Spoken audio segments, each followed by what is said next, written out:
Looking for an honest and reliable opinion about Hostinger? If so, you're in the right place. In today's video, I'll show you all the pros and cons of this hosting provider. No sugarcoating. We'll see whether Hostinger is really as great as it's advertised everywhere, or maybe not quite.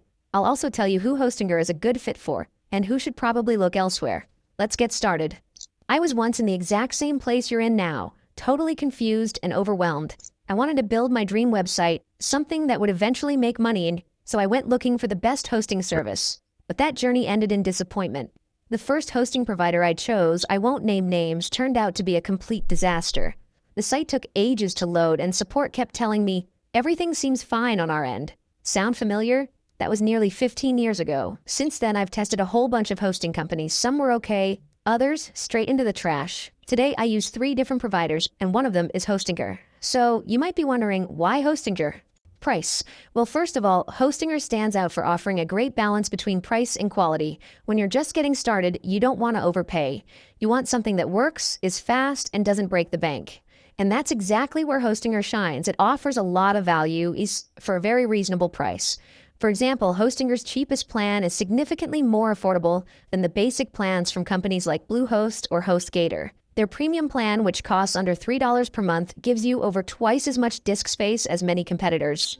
You also get a free domain, no hidden fees. Sure, other providers might say the domain is included, but their base prices are higher, and you get far less storage. And get this, for the price of a basic plan with most competitors, Hostinger gives you the business plan with 50 gigabytes of NVMe storage. And NVMe is much faster than the standard SSDs others offer. The result? Your website loads noticeably faster, which improves both user experience and SEO performance. And if you're planning something bigger, like a full-scale project or an online store, Hostinger also offers VPS and cloud hosting options. Compared to competitors, you get more RAM, a more powerful CPU, and more disk space for less money. Speed. Did you know that 40% of users will leave a website if it doesn't load within 3 seconds? That's why choosing a fast host is absolutely crucial. When it comes to speed, Hostinger easily beats most of its competitors in the same price range, like HostGator or Bluehost. A basic WordPress site loads in under 1 second on Hostinger, and in my opinion, that's a fantastic result. You might be asking, how come Hostinger performs so well? What's the catch? Well, after digging deeper, I realized they save money in areas that don't affect service quality. For example, instead of phone support, they have a well-optimized live chat, and many processes are automated. Honestly, I think that's smart.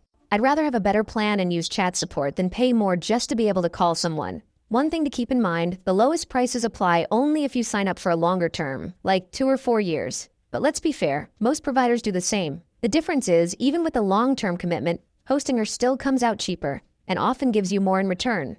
So, the big question, is Hostinger right for everyone? In my opinion, it's a fantastic option, but not for everyone. Hostinger is perfect for beginners, as well as for small to medium-sized websites like blogs, portfolios, or online stores. You get excellent value for money, great speed, and an easy-to-use platform. It's an ideal solution for getting started without the stress.